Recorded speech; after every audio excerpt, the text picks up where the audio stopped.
Welcome to this interview. Today we're going to interview Dr. Miechelle O'Brien.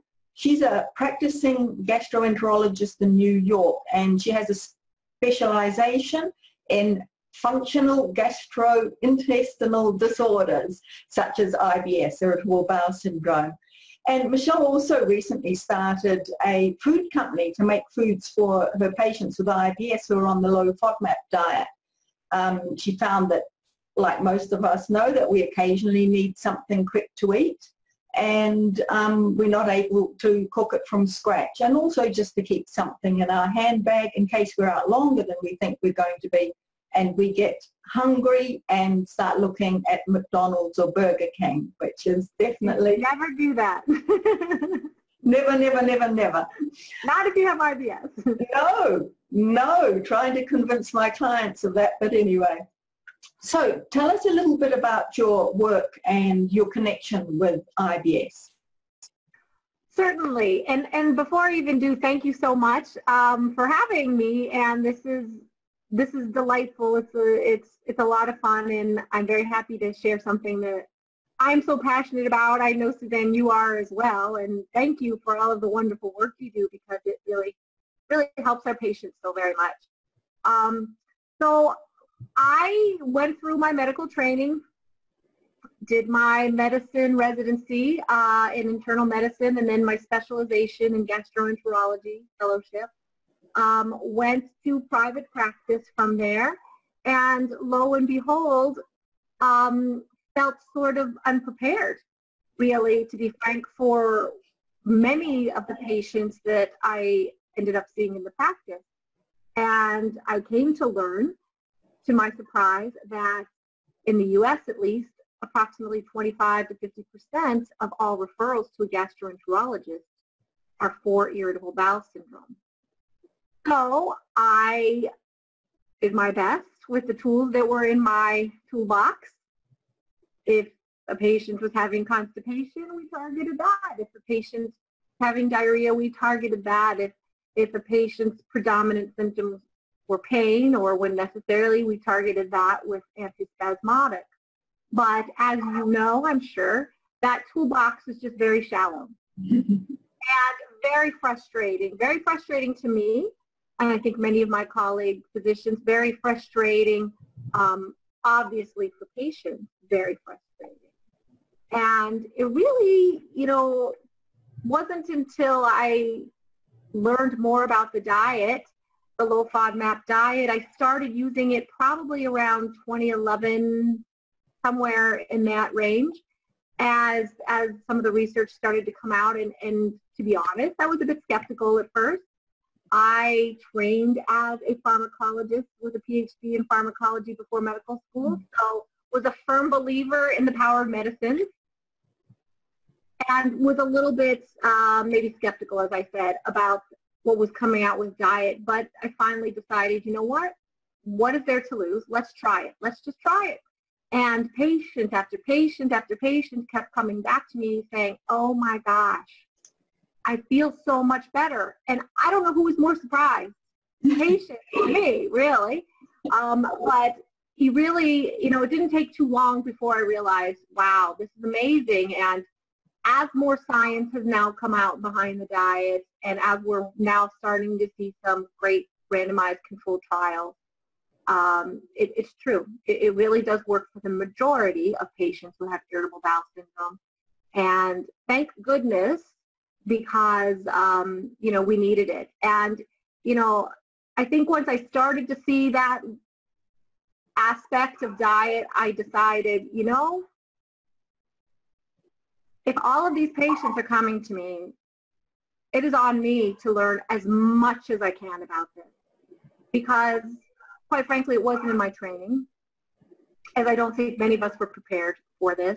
And so I did. I made it my mission, really, to go to meetings, learn as much as I could about it, speak to people who know are experts in this disorder.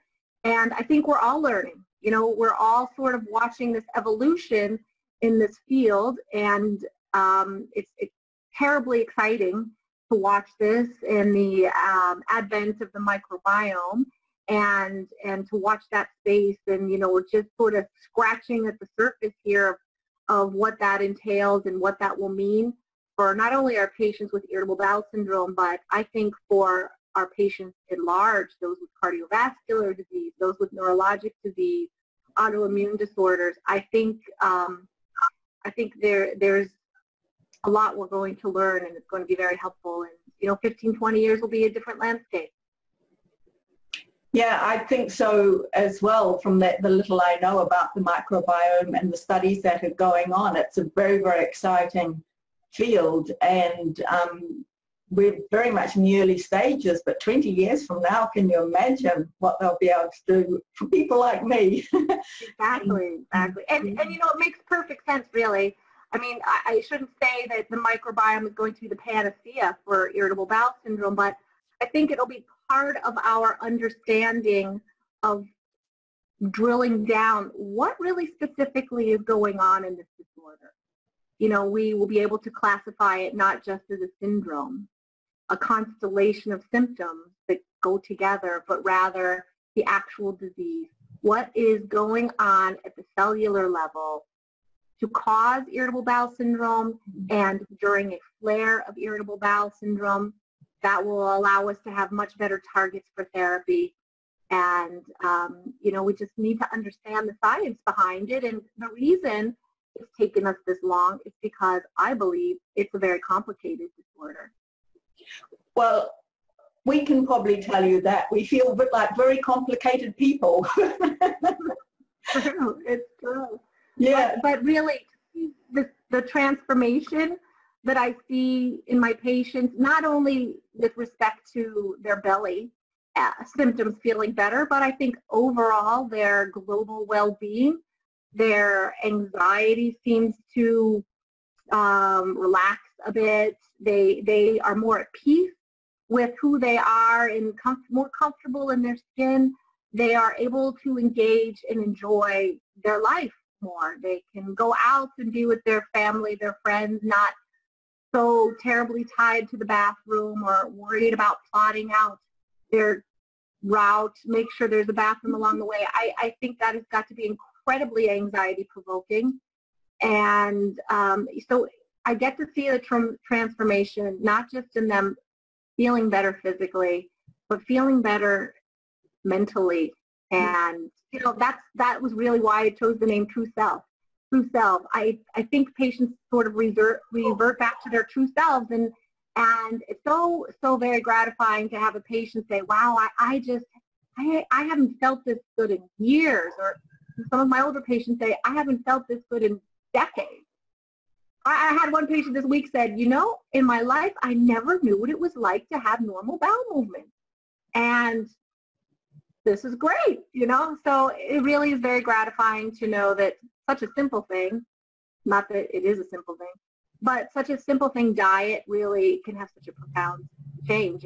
And for patients to be able to manage their symptoms by controlling their diet, to me is the best method of treatment, superior to any other. Right, and I just want to mention here that Michelle mentioned True Self. That's the name of her food company.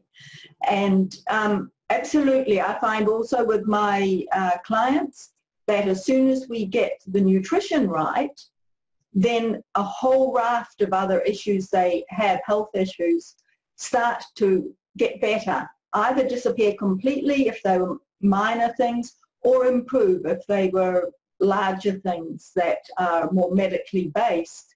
But there are so many illnesses that are associated with IBS, and many of the clients who come to me have fibromyalgia or thyroid problems, hormonal problems, and all of that improves once they're getting the nutrition right. And I think most of the people who come to me initially are actually malnourished. That's what I've decided. They're so tired. They're so lacking in energy. They're so anxious all the time.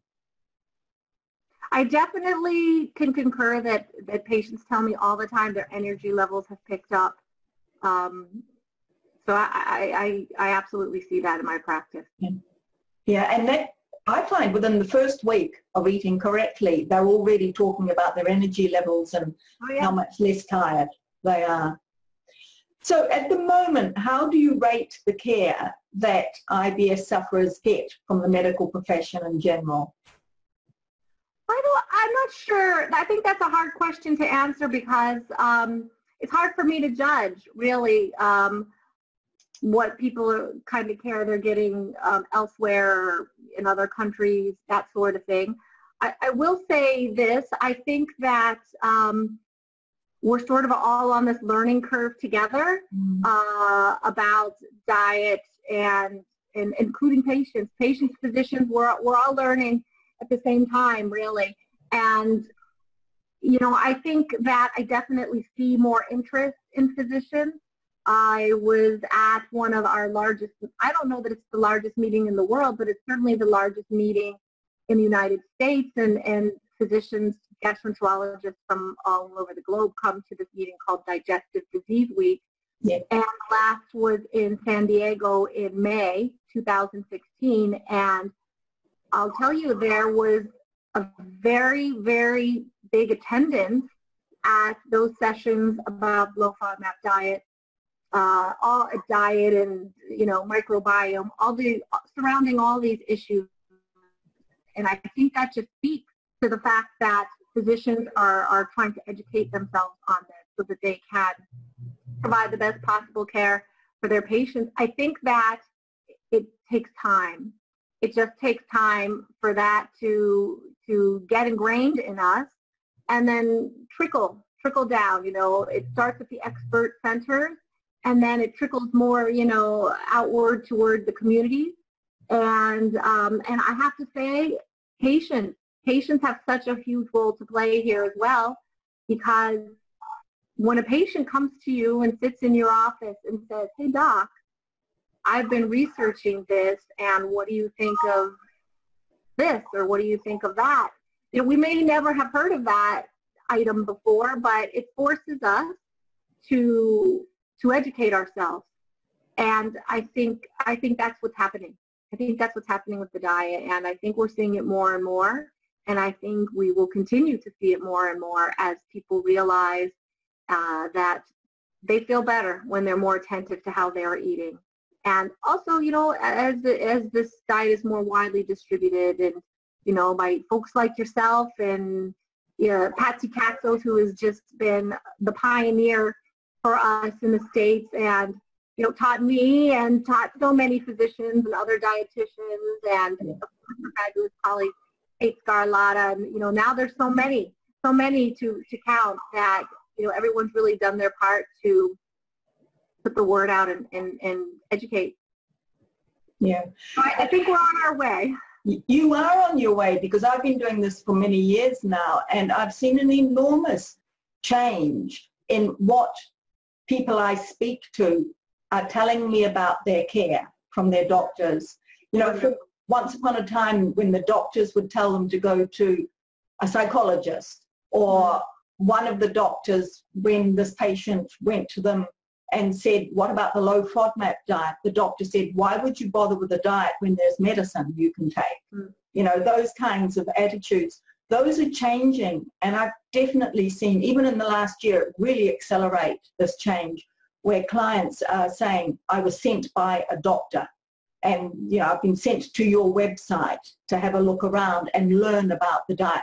They don't necessarily know a lot about it, but at least they're redirecting their clients to find out themselves something about it. And I encourage all my clients to go back to their general doctor and to tell them about this diet, so that hopefully it kind of penetrates and then it gets passed on to the other clients in that practice. Yes, I think it will.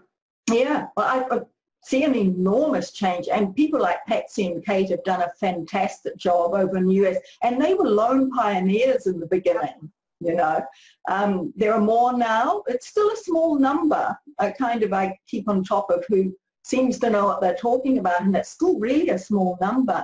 But I love that Kate goes to those conferences that you went to and then comes back and puts on her blog all about it and all the new research, and I'm there devouring it all.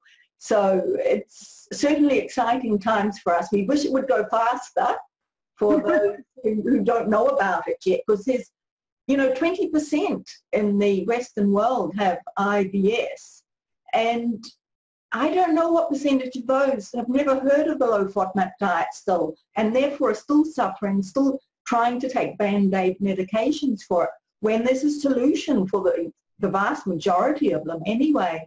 So it is up to the general practitioner to be giving this information out, even if they don't know a lot, just to say, do some research, find somebody who knows about this, but do this before taking the Band-Aid medication.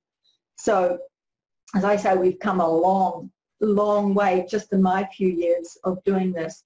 Now, how is your approach different to other health practitioners where IBS is concerned? Obviously the diet. What else? I mean, it's so much more complex than just the FODMAPs with other gut irritants, lifestyle, etc. So what's your approach? Well, typically, if a patient comes to see me for the first time, you really do have to take into account the whole big picture. You have to look at the patient sitting in front of you in their entirety. Typically what I do is I just start with an open-ended question. What brings you here today? What's going on? And then I sit back with my pen and I just listen and I take notes. And, if you provide a patient that forum, that time to just speak and allow their consciousness to just stream, they will tell you everything, almost everything you need to know. You have to be careful not to interrupt. You have to just let them get it out, and as the thoughts come to them, they'll put it down for you. And so I do that. And, sometimes I know immediately that, okay, what we're talking about here is irritable bowel syndrome. Sometimes it's not so clear. They may have other symptoms that need to be taken into account. There may be some bleeding when they go to the bathroom. There may be some, evidence of emaciation or real malnutrition going on there. Certainly age. Age has to be taken into consideration. How long their symptoms have been going on has to be taken into consideration. So I'll let them tell their story. I typically don't broach the topic of diet on the first visit, although sometimes I do, but I typically don't, because I think it's very important to establish a trust relationship, a rapport with the patient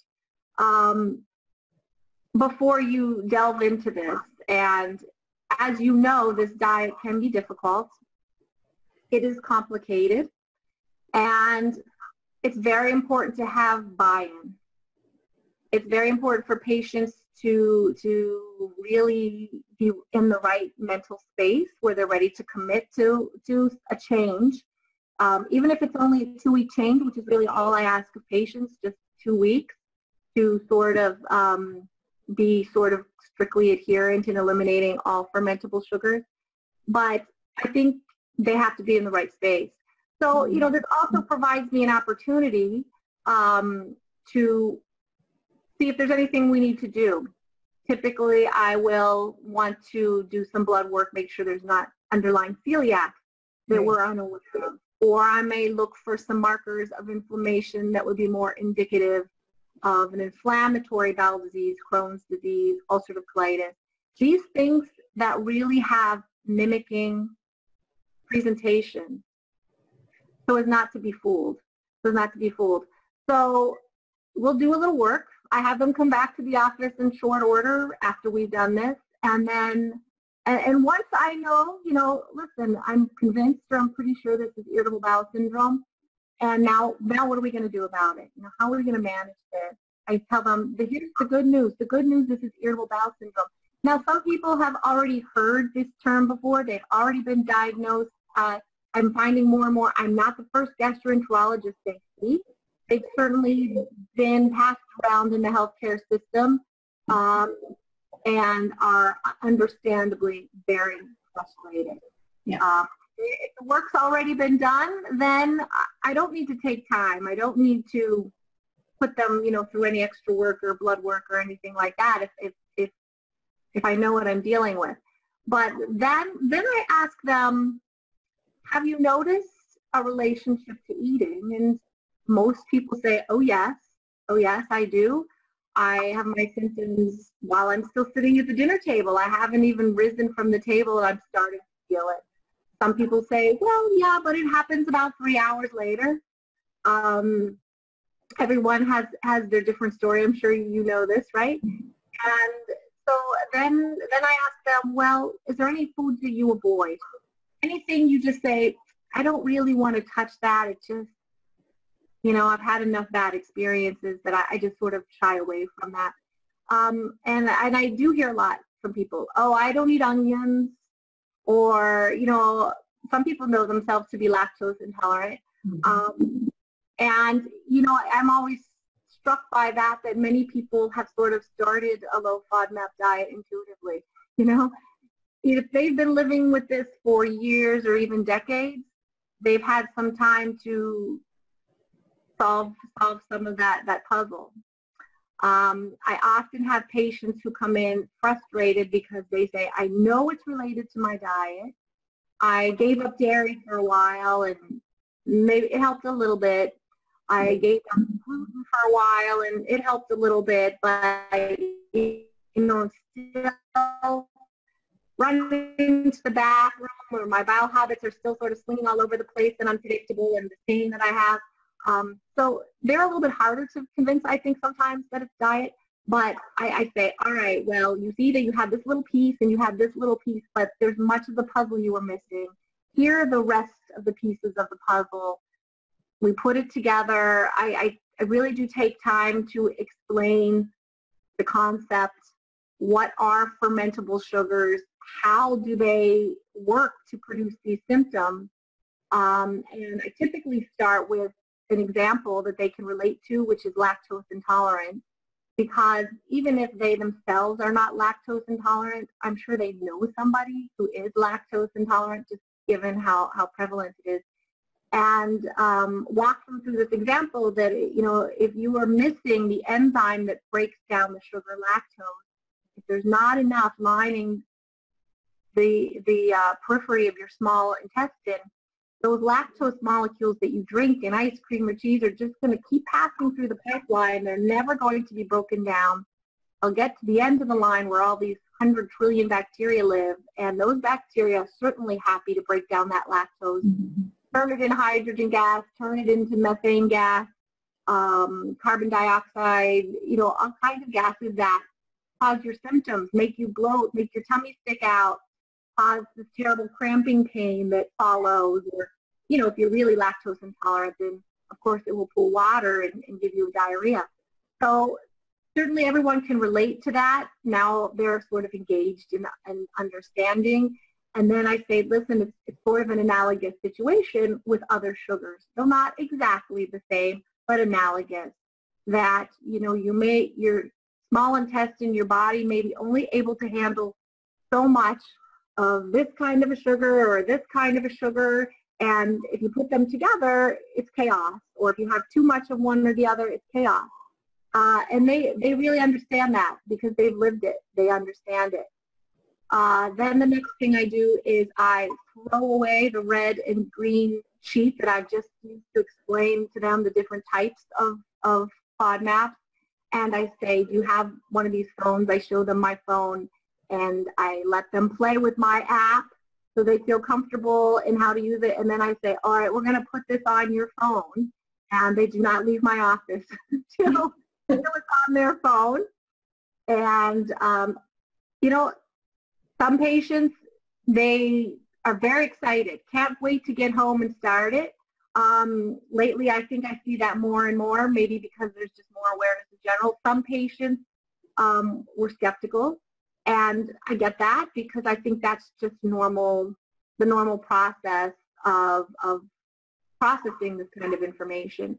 So I say, I'm going to give you some time. I want you to do this for 2 weeks, just 2 weeks. That's all I ask, 2 weeks strict. Anything you put in your mouth, I want you to check it. And then they come back and I see how they've responded. The majority really do respond. They respond very quickly, as you said, within a week, or they're just feeling night and day better. And I have to say that's when the real challenge kicks in, because many patients are just afraid. They finally feel good. They're afraid to begin that reintroduction phase of the diet that is necessary to establish their boundaries. What can I eat? Am I able to eat avocados? If so, how much can I tolerate? And, you know, you're going to have some successes, you're going to have some failures when you work through that process. And a lot of my patients are very reluctant, hesitant to start on that journey because they finally feel good. Mm-hmm. And I think nearly all of my patients, I say to them that you really need to do this with the supervision of a dietitian. Somebody needs to help you with this, walk you through this process. It's a complicated process. You will get to the end much quicker, more efficiently, and easier if you let someone who really understands this well help you, guide you through this process. Some patients don't want to take me up on that offer, or they will search out resources on the web, so I try to provide them with those resources or cookbooks and that kind of thing. And, you know, then I'll have them come back again a few weeks later, and they've done their due diligence, they've done their work, they really are able to narrow it down to, you know, usually a handful of items that they know they just are not safe for them. But by and large, you know, their diet becomes more well-rounded, again, replete with those things they enjoy eating that they absolutely should eat if they're able to tolerate. That's my practice. Right. No. I will say, too, that a lot of patients come back and they say, here, you know, listen, here's the good news. I am no longer running to the bathroom. I am no longer having diarrhea. I am going to my kids' events after school. I'm not afraid to go out with my family. The bad news is now I'm constipated. And I've never felt this in my life. And, I sort of think that, and this is why I chose the word true self, because I think people sort of settle into what they are, their true self. They've settled into who they are without this constant insult coming at them and causing such chaos. So that's the easy part. I say, this is easy.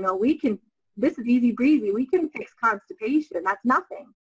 So sometimes there's a little bit of work to do around the edges to tweak, if you will, those symptoms. And I always tell my IBSers, and I think it's very important to frame expectations, make sure they have a realistic understanding of this disorder. I always tell them, listen, this is not a cure. We don't have a cure for IBS, but it can certainly be managed. I cannot guarantee you 30 out of 30 days are going to be perfect, but I can give you 28 out of 30 days feeling better, and many of them will just jump at that opportunity.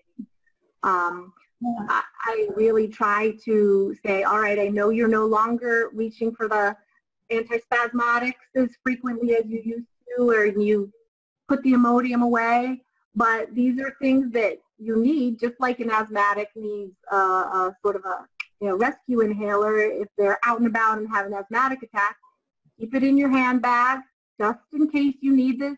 You maybe would eat something by accident, not realizing, or maybe you decided, I just can't resist, and I really want to have grandma's lasagna. And, just know that there will be consequences, and have your rescue meds should you need them. They should always be in your medicine cabinet or in your book bag or whatever you need. Right. So I certainly do use meds.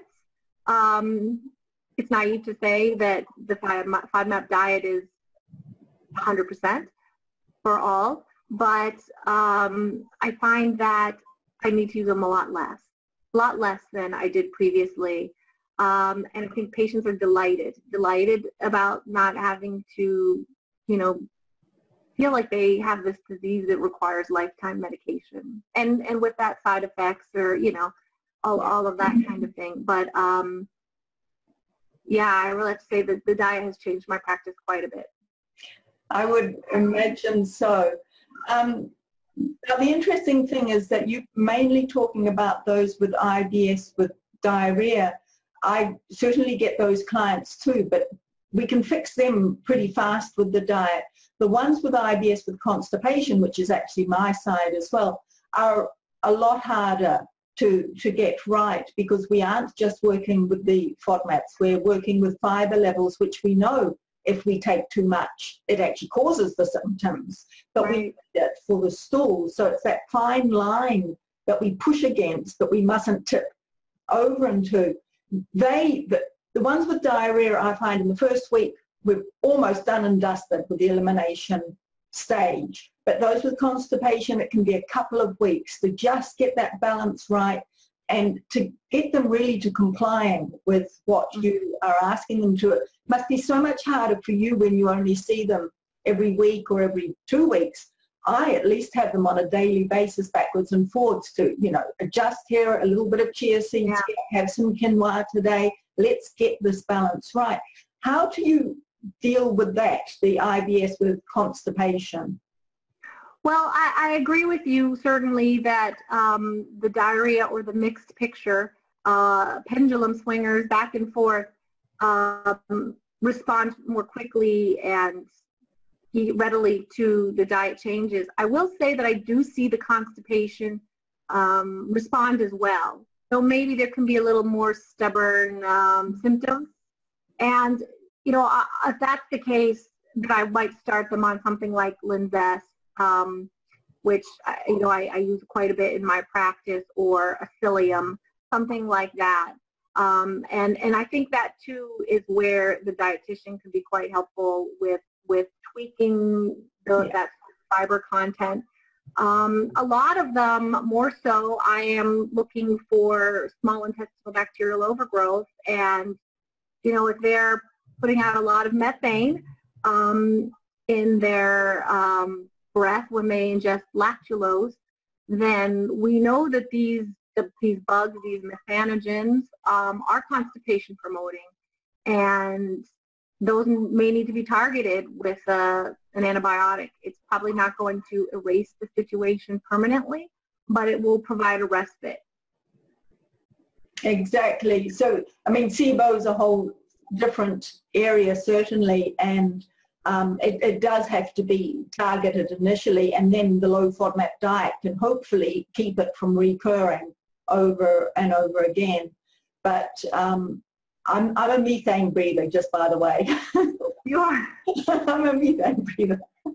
So, yeah. I would love to see some studies targeting this, looking at this. I'm not sure if any are in the pipeline. I might have to try to get Bill Che's ear and see if we can get something like this going. Do that for us, please. Yes, right, absolutely. And, you know, you referenced SIBO, SIBO, which is small intestinal bacterial overgrowth. You know, I find it fascinating, and I think at the end of the day, we're going to see that this is sort of some kind of a spectrum, what we're talking about. SIBO, IBS, and many similarities and overlap, and, you know, maybe at the end of the day, it's all one thing. But it's exciting to watch. It's exciting to watch. It is, it is. I've got Google alerts out on so many different terms and words. I mean, not just irritable bowel syndrome and low FODMAP, but all sorts of terms, so that I get them into my email box and I can sort through what's going on. So I'm not a part of any of it, but I know about it at least. Yeah, I have to say Twitter's been wonderful for that too. I'm sort of new to social media. I kind of kept my head in the sand a long time and never did Facebook or Twitter, or I don't even know what the other ones are, Instagram. But and my kids like Snapchat, so I guess that's one too. But now that I've launched this business, of course you have to be present, have a social media presence. So I'm starting to learn about this, and I have found that Twitter's great to get, to keep up with things, and people, one person sends it off, another person shares it. It really is a great way to learn of these new things.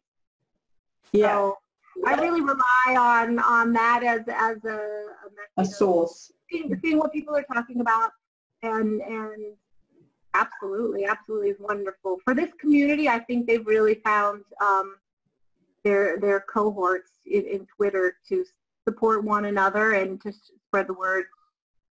Right, it's a whole new field for you, social media. And talking about that, getting onto your business, so what led you to actually develop these low FODMAP snack bars? Well, really it started for my patients. I, kept seeing people come back saying they felt so much better, but that presented a new problem, and the problem was they had difficulty in finding foods or becoming a label reader. As you know, you have to be a fairly sophisticated consumer. In a supermarket, especially in the States, so much of our food is processed. So much of our food is high fructose corn syrup, and to translate a label is not an easy feat. And not only that, it not only does it take that sophistication, it really takes time. It takes a lot of time, and many of my patients are like me, busy people. I have 4 children. I have a busy medical practice. I have a life that's very rich, and I don't have time to spend time in the supermarket reading labels, and I don't have time to cook every meal from scratch and cook all snacks from scratch. So it was out of empathy really for my patients when they would come in and say, oh, I feel so much better, but it's just so hard. And I kept saying, well, don't worry. Food companies are going to start making food for you. They're going to start making food for you. Look at the gluten-free industry. This is why you feel better on gluten-free. It's going to happen. And they weren't. I was waiting and waiting and waiting, and they weren't. And I think my poor husband, God bless him, I must have just been talking about it so much and saying, somebody needs to do this, somebody needs to do this, somebody needs to do this. And he finally said, listen, either you do it or stop talking about it. And of course I said, but what do I know about writing a business plan or a marketing plan? Or I'm a physician, I have 4 children, I don't have time for a project of this magnitude. And he said, well, I'll help you. So he's the one who has the sort of the finance brain, the business end. And wouldn't you know it, a few days later on my nightstand, business plan. And I partnered with a wonderful gal, a great friend of mine who does marketing. So, we just put our brains together, our talents together, and we said, listen, why not? Why not us? What do other people possess that we don't have? We're smart. We know what people need, and we can get there. We may not know the path, but we're smart enough to figure it out. So that's what we did. I hired a food scientist, wonderful fella, Derek Sport. He's helped a lot of companies with their snack bars in the past, some big hitters, some big names, and went out to Colorado, met him, and he, of course, had never heard of the Low Fodmap Diet, but as I was explaining the concept to him, he scratched his head and he said, this is why, this makes so much sense. Like, the light bulb went off. He said, that explains why my wife had so much trouble, we called it the summer of avocado, that she was feeling terrible. And, he's very well trained in his profession, and he could understand the chemistry behind what was going on. And so he was a wonderful ally. And we said, all right, you have your work cut out for you, because here are the ingredients you can't use. And by the way, ingredients that you normally use to make a snack bar, we have no idea. So let's just make our most educated best guess here. brought in Patsy Tatzos to give us some help, some advice, and she was lovely. And we took a few stabs at the drawing board and got something we thought was, tasted nice and some flavors, and then we sent them off to Australia to have them tested. And this was really very important to me, to make sure that our patients can trust that what they're putting into their body is not going to cause them symptoms. So it was very, very important to me that they really be certified low FODMAP. I think that I don't want my patients having anything that we can't have complete confidence in. Yeah. And so, fortunately, that worked very well, and here we are. Now we're off and running. We launched September 1, and, it's been wonderful. We've now sold in the States, in 42 states, and in 5 countries around the globe, Norway, New Zealand. So it's really very gratifying to sort of see people engaged and see people responding to this, and hopefully they will. And if they do, then I can provide the next product. And my whole sort of mission, if you will, is I want to be able for our patients to have convenient compliance. So if they are on a partial low FODMAP diet, a modified FODMAP diet, I want them to know with confidence that whatever they reach for, it has our label, no, very low FODMAP. We want to make sure that it's below that threshold where symptoms will occur, so that they know that if they need this on the run or they need this for dinner tonight, it's safe. It's safe. So what have you got available for us at the moment? At the moment, we have snack bars. So we have 4 varieties of snack bars. These are for on the go. They're for your purse, your backpack. And if you're out longer than you anticipate being, you need a snack, it's safe. So we have pumpkin spice, my favorite. We have lemon poppy. We have blueberry, and we have banana cinnamon. Well, I can tell you that lemon poppy and pumpkin spice are my favorites. Me too, especially now with pumpkin, right? Everything is pumpkin now in the U.S. In the U.S., yeah. I think it's my favorite even in the springtime. Yes, they've got really strong flavors, and I like that about them. But the best thing that I like about them is the fact that I don't have any symptoms after eating one. Well, thank goodness. That was really the whole idea there. So I'm glad that you've been our test. Exactly. So you've got the snack bars at the moment with the 4 different flavors. What are your future plans, or are you still just feeling your way because it's so early? Well, at the moment, we're feeling our way. We want to prove the concept, make sure that, this is something that's viable. Before I mortgage my house and push it all in, I have to make sure that there's a genuine interest. Yes. But we're always talking, and my wheels are constantly spinning. What should we do next? What do people need? What do people want? Is it something that we can produce and ship? Is it something that, all these things you have to consider. So very interested to hear what the folks want, and that sort of will help guide us.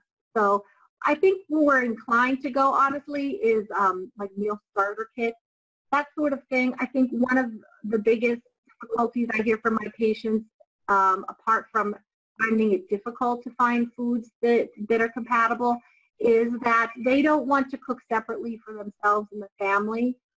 It's more work, and they want to know that it's fine. I think what people need in their pantry are staples so that they can cook. So sort of meal starter kit, something you can put in some chicken or some fresh veggies and some rice or noodles, and then voila, you have some kind of a meal. And it's easier for someone on the go to do that. One of the foods that I get asked about a lot is bread, because it's such a simple staple in our diet, and most of the ones out there are gluten-free, of course, and gluten-free doesn't equate to low FODMAP necessarily. but also they're just full of chemicals and additives and gums which ferment in the gut. It doesn't affect everybody, but it affects quite a few. So my clients, I won't even let them have any bread unless they make it themselves for my recipes. I won't let them touch bread, just so that we're taking out those extra things like the chemicals that could cause issues during at least the elimination stage. Mm-hmm. So, I mean, I know why the additives are there. It's because gluten-free products can taste like cardboard and fall apart. But, you know, if there was a way in my home, I can produce a really decent bread that sticks together with no gums. It doesn't last long, so it does have to be fresh. So that's possibly not something for you that's going to be easy to manufacture with the shipping times and all of that, because it would... I think we have to explore this, and we have, to be honest, we just haven't done that yet, but I agree. I think our patients long for their bread again, and you know, I'm a carboholic, so I understand that, and hopefully we can marry the two concepts there. Would be good. I'm very excited to see where we go, and what I'd love to see in a few years is a whole aisle in the supermarket. Low Fodmap. The low Fodmap. Just, you know, I think that the gluten-free aisle will turn into a food intolerance aisle, and much of that I would love to see the low Fodmap aisle, and, you know, welcome other food companies to the space. I think the more, the merrier, the better for our patients. Yeah. So they need to get off sick.